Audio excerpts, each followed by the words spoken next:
ಕಟೀಲು ಶ್ರೀ ದುರ್ಗಾ ಪರಮೇಶ್ವರಿ ಪ್ರಸಾದಿತ ದಶಾವತಾರ ಯಕ್ಷಗಾನ ಮಂಡಳಿಯ ಶ್ರೀ ದೇವಿ ಮಹಾತ್ಮೆ ಯಕ್ಷಗಾನ ಬಯಲಾಟವು ನಗರದ ಮೋರ್ಗನ್ಸ್ ಗೇಟ್ನ ಪಾಲೆಮಾರ್ ಗಾರ್ಡನ್ನಲ್ಲಿ ನಡೆಯಿತು. ಕರಾವಳಿಯ ಯಕ್ಷಗಾನದಲ್ಲೇ ಶ್ರೀ ದೇವಿ ಮಹಾತ್ಮೆಗೆ ವಿಶೇಷ ಸ್ಥಾನವಿದೆ.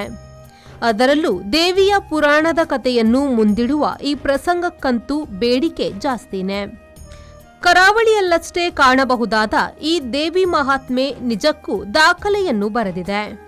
ಇನ್ನು ರಾಜ್ಯ ಸರ್ಕಾರದ ಮಾಜಿ ಸಚಿವ ಹಾಗೂ ಉದ್ಯಮಿ ಕೃಷ್ಣ ಜೆ ಪಾಲೆಮಾರ್ ಮುಂದಾಳತ್ವದಲ್ಲಿ ಶ್ರೀ ದೇವಿ ಮಹಾತ್ಮೆ ಯಕ್ಷಗಾನ ಬಯಲಾಟವು ನಡೆಯಿತು.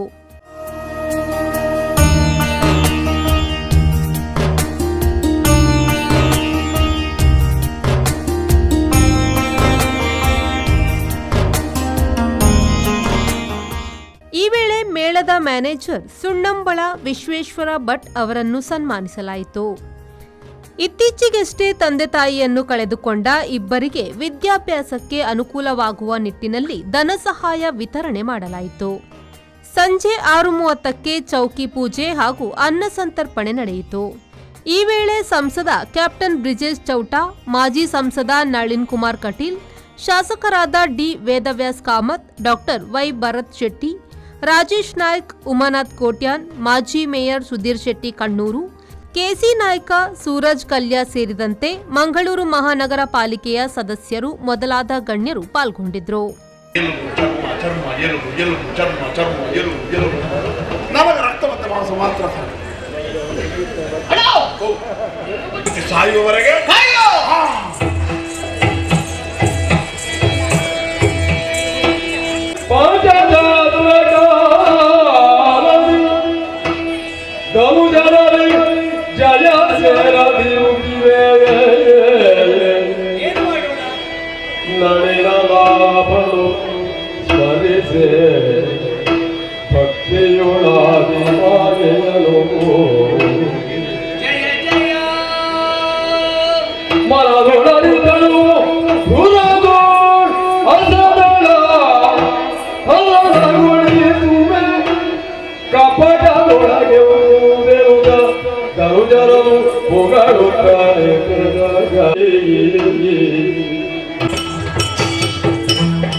ನಾಗೇಶ್ ಕಾವೂರು, ವಿ4 ನ್ಯೂಸ್, ಮಂಗಳೂರು.